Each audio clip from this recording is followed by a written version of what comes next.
আজ সকালবেলাতে ঘুম থেকে উঠে দেখি সকাল সকাল আমাদের বিল্ডিংয়ে কীভাবে গাছ বেরিয়ে গেল, কিন্তু কীভাবে বেরোলো সেটা দেখতে থাকো তোমরা। শুরু থেকে শেষ অবধি ব্লগটা দেখলে বুঝতে পারবে যে কীভাবে বের হলো। কলা গাছটা গবেষণা করার জন্য আমি ঘুম থেকে তাড়াতাড়ি উঠে পড়লাম।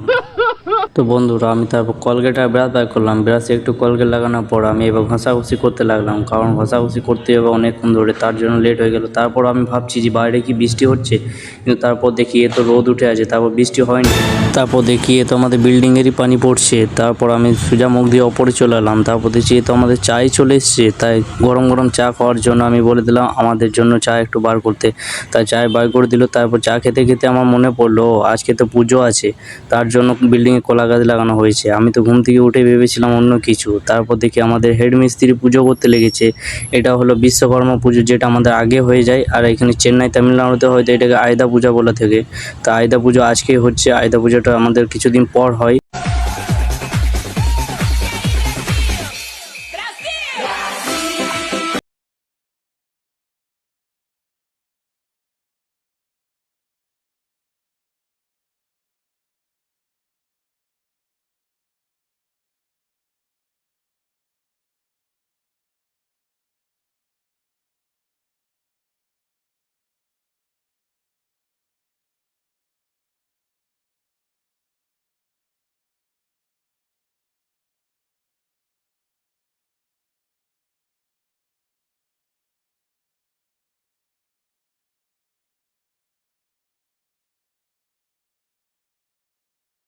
Tata, bye bye.